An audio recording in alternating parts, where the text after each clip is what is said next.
Please subscribe to our YouTube channel and press the bell icon for the latest updates. Hello everyone, welcome to the Mandeep Kaur Sidhu show.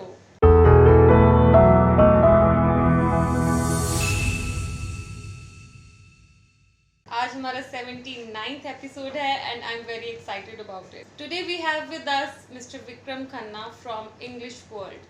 English World की बात करें तो हमारे area का one of the best brand है and it is a very known brand in English language training as well as immigration. So Vikram Khanna is the founder and director of English World. Majorly he is English language expert and immigration consultant. He is also an author, he is a YouTuber. His goal is to take his brand worldwide and deliver best technology to learn English. Sir, welcome to the show. Thank you ma'am for considering me for this interview. Thank you very much. बहुत ही अच्छा मुझे लग रहा है कि मैं विक्रम खन्ना जी से आज हम डिस्कशन करेंगे बिकॉज आइल्स एंड इमिग्रेशन की अगर बात करें तो they are always hot topics in Punjab. You know English world is a brand in Amritsar. So पहले तो आप हमारी ऑडियंस को बताएं कि कितने साल हो गए हैं and how this idea came to your mind. I started in 2000 तो अब nearly 20 years हो गए हैं इस लाइन में. और मैंने जर्नी स्टार्ट की थी बिल्कुल स्क्रैच से.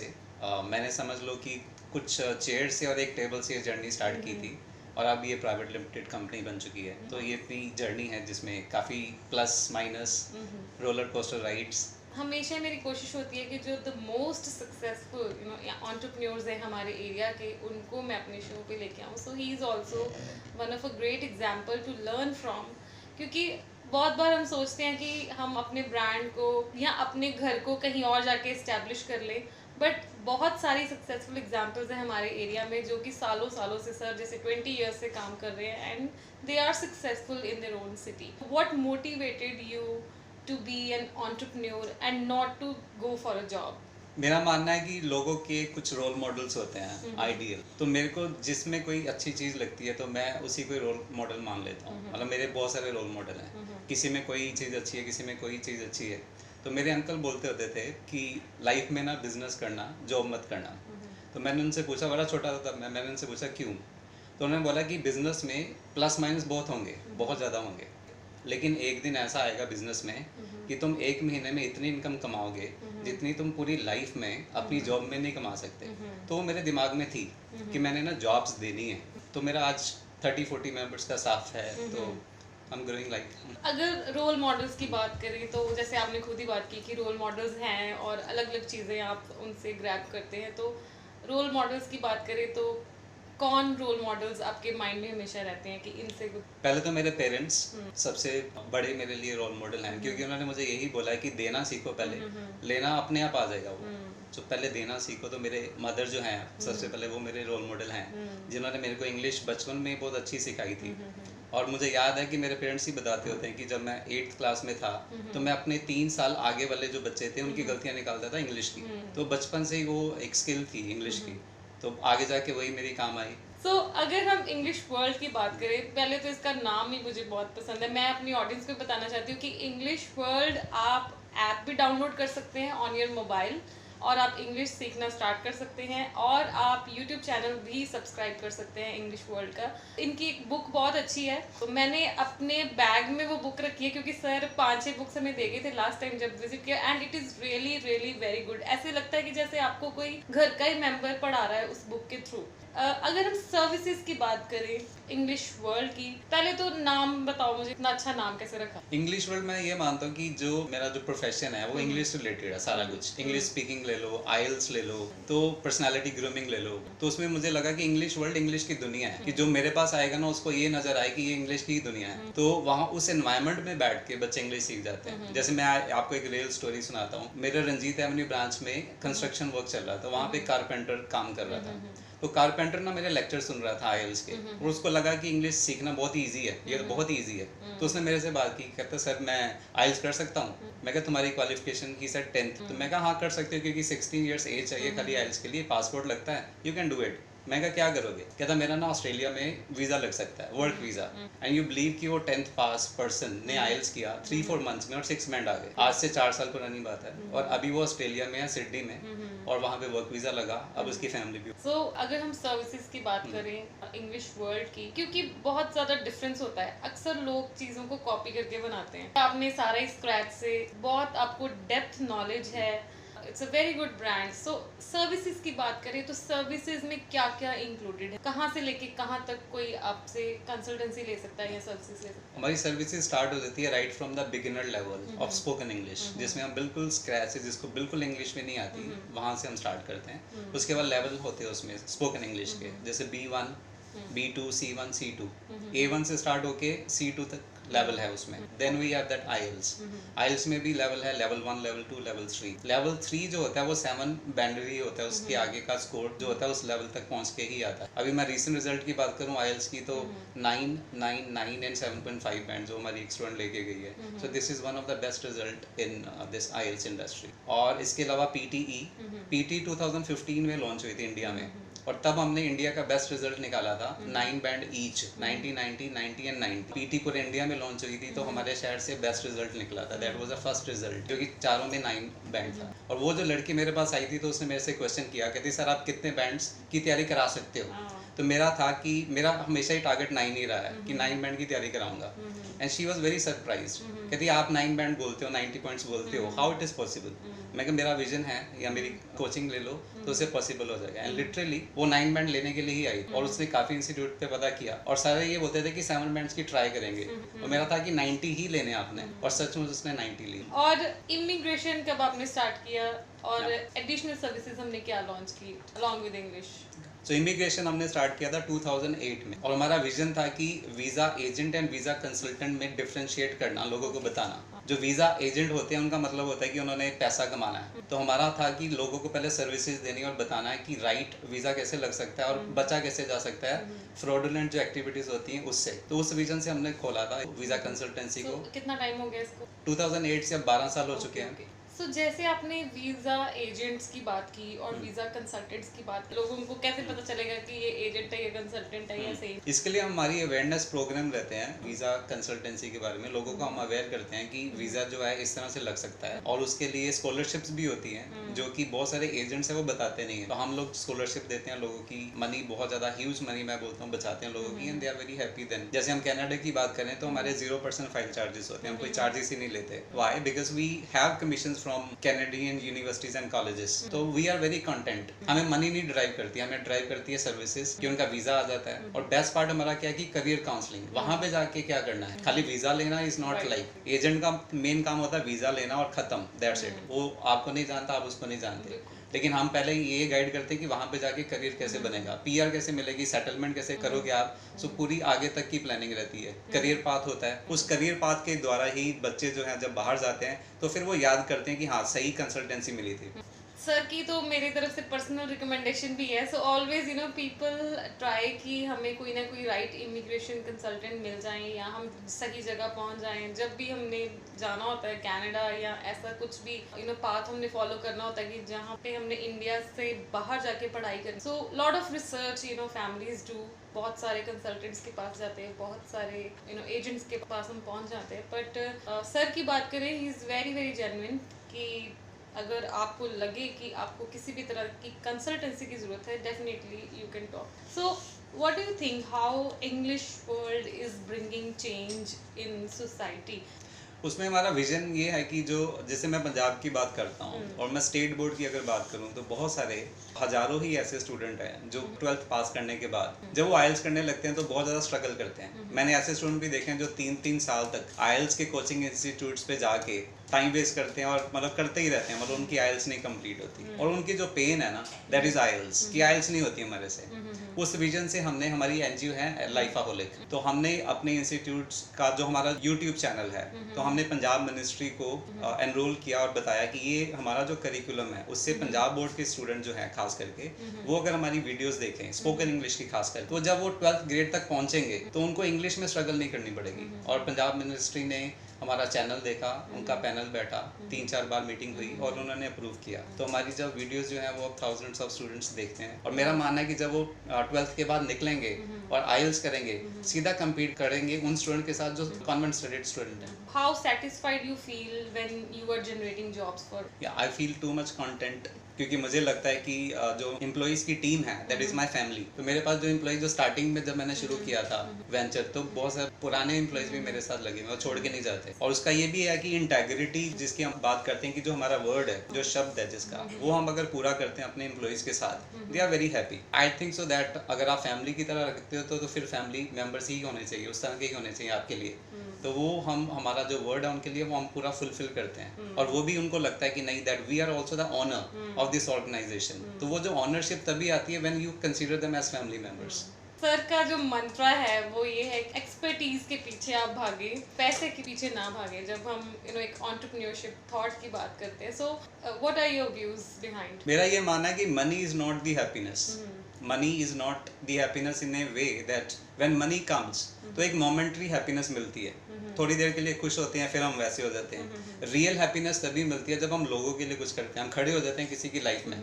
तो वो जो हैप्पीनेस है ना, वो इटर्नल है, वो इतनी लंबी है, वो खत्म ही नहीं होती। तो वो वाले इतने मोमेंट्स हैं लाइफ के, जब हम उनको याद करते हैं तो we remain happy. Money comes afterward. तो हम एक्सपर्टीज की बात करें तो एक्सपर्टीज बहुत ज़्यादा जरूरी है। अगर स्किल्स देखें, बिजनेस स्किल्स किसी ने भी इंप्रूव करनी है तो एक्सपर्टीज के पीछे ही भाग। जब हम मनी के बारे में सोचते हैं तो मनी जो है ना उल्टा पीछे पीछे हो जाता है। और जब हम एक्सपर्टीज के बारे में बात करें, हम अपना एक्सपर्टीज इंप्रूव करते रहे तो मनी तो आनी ही आनी है। इसी तरह का मेरा मानना है कि मेरी ऑर्गेनाइजेशन में क्या ऐसा यूनिक हो, क्या ऐसी चीज़ें हों जिस कारण से लोग आए और वो आते हैं। जिसमें एक एग्जांपल है कि हमारा जो एनवायरनमेंट है आयल सेंटर पे, वो हमने इंग्लिश सेंटर का एक ऐसा एनवायरनमेंट बनाया हुआ है कि कोई भी उसमें बैठता है तो वो वाले स्टूडेंट जो इंग्लिश से बहुत ज़्यादा डरते हैं, घबराते हैं, उनको इंग्लिश बोलने का नेचुरल एक एनवायरनमेंट मिल जाता है। जिसमें हमारी टेक्नोलॉजी है टिक टैक टेक्नोलॉजी। अब टिक टैक टेक्नोलॉजी में क्या है कि कोई भी पंजाबी में या हिंदी में बात करता है तो दूसरे पर्सन को खाली ये बोलना है टिक टैक, तो वो इंग्लिश पे आ जाता है। और हमारे ट्रेनर्स भी जब वो किसी भी टाइम पे हिंदी या पंजाबी पे कन्वर्स करते हैं स्टूडेंट को, तो स्टूडेंट बोल देते हैं मैम टिक टैक, तो मैम अपने आप इंग्लिश पे आ जाती है। So tic tac is what? It is a gentle reminder, there is no grudge, no blame, no insult. ये खाली एक रिमाइंडर है। तो उससे क्या होता है कि हमारा सारा का सारा इंस्टीट्यूट, पूरा का पूरा स्टाफ, सारे स्टूडेंट हर टाइम इंग्लिश बोलते रहते हैं। तो वो जो नेचुरल इंग्लिश एनवायरनमेंट होता है तो दैट इज वेरी यूनिक। क्योंकि बहुत सारे सेंटर्स हैं वो बहुत ज़्यादा स्ट्रगल करते हैं बच्चों को पढ़ाने में कि उनको इंग्लिश आ जाए, लेकिन वो एनवायरनमेंट नहीं दे पाते। वो एनवायरनमेंट में जब बच्चे बैठते हैं तो उनकी एक नेचुरल इंग्लिश डेवलप होती है। जब वो आईएलटीएस का एग्जाम देने के लिए जाते हैं तो there is a smile on the face, उनके चेहरे में स्माइल रहती है। Why? Because they are very naturally speaking English. और वहाँ पे जो रिजल्ट आते हैं they are really very phenomenal. मैंने आपके प्रोफाइल में पढ़ा था कि we are also working on franchisee models for English World, so tell us something about it. Is there already franchisee existing और you are about to launch? हमने कुछ franchises Punjab में खोली थी, जैसे पटियाला एंड देन पठानकोट। और हमारा मानना ये था कि वही विजन है कि लोगों की सर्विस सबसे पहले एंड मनी आफ्टरवर्ड्स। और हम अब पैन इंडिया जो है इसको फैलाना चाहते हैं और वी आर ऑन इट कि हम जो है पैन इंडिया में फ्रेंचाइजीज खोलने वाले। सो यूट्यूब चैनल आज की नीड है, so what benefits people can derive from English world? जो हमारा चैनल है इंग्लिश वर्ल्ड के नेम से ही है। हमारा विजन भी यही था कि वहाँ पे जो वीडियोस आए वो बड़ी यूनिक हो। जैसे वहाँ पे एक वीडियो है that is the longest word in English, that is pneumonoultramicroscopicsilicovolcanoconiosis. ये दुनिया का सबसे लंबा वर्ड है और इसमें 45 लेटर्स हैं। तो बहुत सारी यूनिक वीडियोस हैं और वो यूनिक वीडियोस ही लोगों को पसंद आती हैं। So people are liking it. Today I want to teach you the longest word in English. And you know, this word has 45 letters in single word. And the word is pneumono-ultramicroscopic silicovolcanoconiosis. है ना कमाल का word? YouTube पे इसकी बहुत बड़ी search है कि इसको प्रोनाउंस कैसे किया जाता है। और आप मानिए कि इस वर्ड को सीखने के लिए मुझे 15 से 20 मिनट लग गए। जब मैंने इस वर्ड को डिवाइड किया डिफरेंट पार्ट्स में तो मैंने देखा कि इस वर्ड को सीखा जा सकता है आसानी से। तो मैं इसका ट्रिक बताता हूँ। मैं इस वर्ड को कुछ पीसेस में डिवाइड कर देता हूँ, आप भी इसको सीख सकते हैं। So it is pneumonoultramicroscopicsilicovolcanoconiosis. तो जैसे जैसे मैंने इसको बोला, अगर आप इसको इकट्ठा बोले तो ऐसे लगेगा, pneumonoultramicroscopicsilicovolcanoconiosis. Tell us about the English World app. क्योंकि आज हमने लर्निंग के बारे में बात करना है, मैंने कहा जो भी इनका है हम एक बार डिस्कस कर ले कि है क्या क्या, राइट? इंग्लिश वर्ल्ड ऐप जो थी वो भी अपने आप में एक यूनिक कंसेप्ट है, क्योंकि मेरा मानना है कि कुछ भी नया कुछ भी करना है उसमें इनोवेशन जरूर होनी चाहिए। इनोवेटिव स्किल जो होती है बट पर्सन को बहुत आगे ले जाती है, ऑर्गेनाइजेशन को बहुत आगे ले जाती है। उसके अंदर मैंने क्या किया है, ऐप के अंदर कोई भी बच्चा आइल्स का इसको डाउनलोड करे और वो सेल्फ स्टडी कर सकता है, जिसमें जैसे फॉर एग्जांपल राइटिंग की अगर मैं टॉपिक की बात करूँ तो वहाँ पे हमने कुछ ऐसे टूल्स डाले हैं जिसपे बच्चा क्लिक करेगा उसको सारी की सारी ग्रामर हाईलाइट हो जाएगी।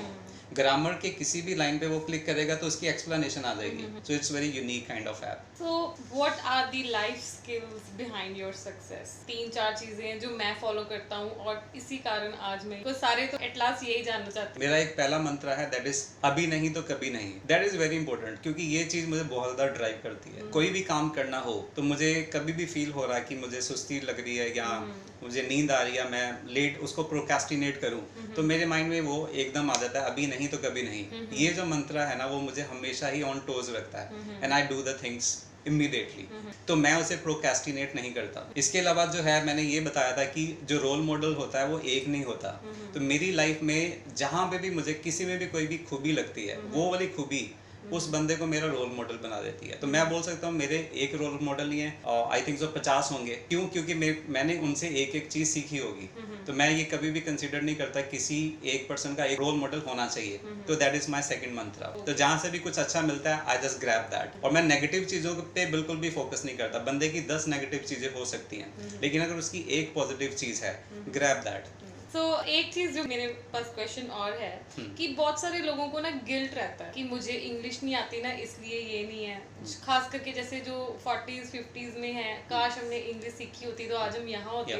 How to overcome that guilt inside, क्योंकि वो एक स्कूलिंग कॉलेज एनवायरनमेंट मिस कर चुके हैं 30 साल में 40 साल में अपनी जिंदगी में। तो वो कैसे अपने आप में कॉन्फिडेंस लेके आए? वो तो बाहर आके सीखना ही नहीं चाहते, है ना? जैसे आपके ऑलरेडी स्टूडेंट्स आ रहे हैं तो you will always welcome people. अगर वो 30, 40, 50 एज के भी हैं तो it is not a problem for you.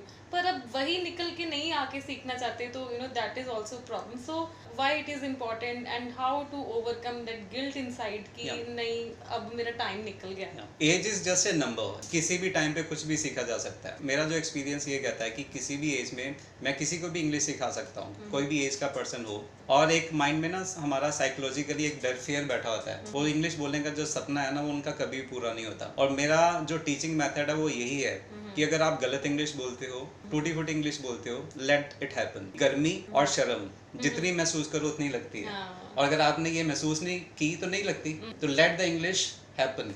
तो इंग्लिश जब वो बोलना शुरू करते हैं टूटी फूटी इंग्लिश, वी एक्सेप्ट दैट। वो जब वो टूटी फूटी इंग्लिश बोलना शुरू करते हैं तो क्या होता है उसके बाद वो रिपेयर करना शुरू करते हैं। तो पहले गलत इंग्लिश, उसके बाद उसकी repair, then you are on the track. एक पर्सन आया था, उसका यूके में उस लड़की वाले कहते हैं कि आप आइल्स करो, हम आ जाएंगे शादी करने के लिए। और उसकी क्वालिफिकेशन जान के मैं हैरान रह गया कि वो जब मेरे पास आया कहता सर मैं 5th पास हूँ और मुझे आइल्स करा दो। और कहता मैं 10 इंस्टीट्यूट्स के पास जा चुका हूँ और सभी ने मेरे को भगा दिया। ये क्या कि नहीं हम नहीं तुम्हें इंग्लिश आइल्स करा सकते, आइल्स होनी नहीं तेरे से, तेरे को तो खाली पंजाबी आती है। तो मैंने उसके आधे घंटे की मेरी उसके साथ काउंसलिंग हुई और मैंने उसको बोला कि तुम इंग्लिश सीख सकते हो और तुम्हारी आइल्स भी हो जाएगी। पहले उसने 10 बार सुना था कि तुम आइल्स नहीं कर सकते, तुम्हें इंग्लिश नहीं आ सकती। मैंने उसे 15 बार सुना दिया कि तुम्हारी आइल्स भी होएगी और तुम्हारी इंग्लिश भी होएगी। तो वो जो 15 बार जब उसने सुना था, he was positive. After half an hour he said कि मेरे को क्या करना पड़ेगा। मैंने फिर उसको वही 2 चीजें बोली कि गर्मी और शर्म जितनी महसूस करोगे लगेगी। मैं कहा ये तुमने फर्स्ट डे से ही सीख लेना है इस चीज को। और ही literally did that. 3rd month तक हमने उसको 2 मॉड्यूल्स होते हैं उसमें यूके आइल्स टेस्ट के, लिसनिंग एंड स्पीकिंग, वो कराते थे। And he was speaking English, broken English, wrong English करते करते करते वो रिपेयर करता गया। 4th मंथ हमने उसका आइल्स का टेस्ट बुक किया एंड ही पास्ड इट। और आज वो यूके में है, उसकी शादी हुई, उसका घर है यूके लंदन में, मैनचेस्टर में। लॉट ऑफ पीपल हैव, उनको कई बार पता नहीं चलता कि मेरा एक्सेंट ठीक नहीं है, और जिनको पता चलता है they are unable to improve it. ठीक है, जैसे हमने सपोज यू को जू ही बोलना है कहीं ने, है ना। तो how to work on the accent and what is neutral accent, ये भी प्रॉब्लम है। फॉलो किसको करें? देयर आर डिफरेंट टचेस जिसको हम एक्सेंट बोलते हैं। अलग अलग कंट्रीज में अगर हम जाएं तो उनका स्टाइल जो होता है बोलने का वो वहाँ पे होता है, जो कि हम बोलते हैं कि UK accent and US accent. और इंडियन एक्सेंट, एक वर्ड है DATA, ये 4 तरह से बोला जा सकता है। जैसे हम यूके में बोलें तो वो बोलेंगे डेटा। अब इंडिया में आ जाओ, इंडिया में साउथ साइड पे अगर बोले तो वो बोलते हैं डेटा। अब थोड़ी नॉर्थ इंडिया में आ जाओ, दिल्ली वाली साइड, तो वो बोलते हैं डाटा। और अब पंजाब में आ जाओ, वो बोलते हैं डाटा। तो देयर आर 4 टाइप्स। अब राइट प्रोनाउंसिएशन क्या है? राइट प्रोनाउंसिएशन अगर हम देखें तो दैट इज डेटा। अब इसमें एक्सेंट नहीं है। अगर मैं यूके में जाऊं तो मैं इसको बोलूंगा data. Why? Because they have the accent. वो ए साउंड के साथ ई लगा के ही बोलेंगे। जैसे टेबल बोलना हो तो बोलेंगे टेबल, वो नेम बोलना हो तो बोलेंगे name, because they have the accent. ये एक्सेंट वहां पे जाके काम आएगा, हमारा इंडिया में काम नहीं आएगा। व्हाई? क्योंकि यहाँ पे लोग समझेंगे नहीं उसको। और ये इसको बोलते हैं न्यूट्रल एक्सेंट। अगर मैं डेटा बोलूँ तो दैट इज न्यूट्रल एक्सेंट, लेकिन अगर मैं यूके एक्सेंट में बोलूँ तो मैं बोलूँगा डेटा।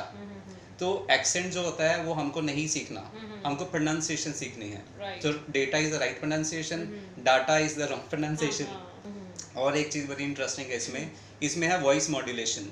वॉइस मॉड्यूलेशन का मतलब है किसी भी वर्ड में, कोई भी एक वर्ड ले लेते हैं, उसके किस पार्ट को आपने हाईलाइट करना है। अगर ये चीज़ आप सीख लो, कोई भी सीख ले, तो उसकी प्रोनाउंसिएशन बड़ी जल्दी इंप्रूव होती है। जैसे एक वर्ड है फोटोग्राफर, और अगर यहाँ पे हम देखें तो बहुत ज़्यादा लोग इसको फोटोग्राफर बोलते हैं। अब वो बिल्कुल स्टार्टिंग वाले पार्ट पे स्ट्रेस लगा देते हैं फोटोग्राफर। तो उनको सिखाना हो तो हम बोलते हैं कि इसमें टी और जी जो आ रहा है वहाँ पे स्ट्रेस लगा दो, फोटोग्राफर पे। तो वो क्या करते हैं, फिर वो धीरे धीरे बोलना सीखते हैं फोटोग्राफर, फोटोग्राफर। तो वो जो फोटोग्राफर है वहाँ से वो शिफ्ट करके टी और जी पे जब वो जाते हैं, एग्जैक्ट वो जो प्रोनाउंसिएशन है मैच हो जाती है हमारी। जैसे फॉरेन में बोलता है कोई फोटोग्राफर, स्टूडेंट बोलना शुरू कर देते हैं फोटोग्राफर। सो लास्ट क्वेश्चन मेरा बहुत इंटरेस्टिंग है, और लास्ट क्वेश्चन है कि सर खुद ही फाइनल करेंगे अपना question and your answer. Put your question to yourself and you can answer at the end for the audience. Okay, तो जैसे आज की डेट में अगर मैं देखूं तो बहुत ज़्यादा कंपटीशन है, तो राइट सेंटर का चुनाव कैसे करें? तो जैसे आप देख सकते हो हमारी ऑर्गेनाइजेशन है, लाइसेंस्ड है, गवर्नमेंट लाइसेंस्ड है, and this is 20 years old entity. तो वहाँ ऐसे सेंटर्स और भी हैं, लेकिन अगर मैं बोलूँ 600 सेंटर में से कुछ सेंटर्स को उसका चुनाव करना, तो वहाँ पे जाके ट्रायल क्लास लेना, उनका एक्सपर्टीज देखना, और वहाँ पे यूनिक क्या है, वो आपको क्या एक्स्ट्रा दे सकते हैं, so then choose that centre.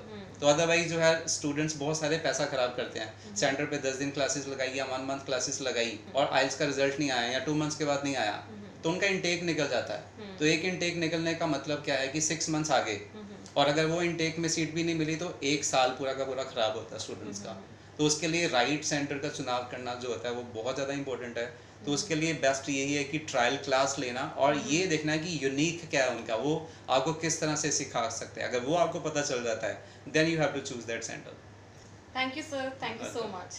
Thank you very much. So ये थे Vikram Khanna, and I hope आपको आज का शो बहुत अच्छा लगा होगा। And we had so many questions. हर बार मुझे लग रहा था कि इंटरव्यू बस खत्म होने वाली है, बट अगेन मेरे मन में बहुत सारे क्वेश्चंस जो आ रहे थे। सो वेरी राइटली सेड कि इंग्लिश से हमें घबराना नहीं है। अब आपने देखा ही है कि विक्रम जी को पैशन है पढ़ाने का, so we need to find such teachers कि जिनको पैशन हो आपको सिखाने का। तो you can learn anything and always choose a right center for your immigration consultancy. And thank you so much for watching Mandeep Kaur Se The Show.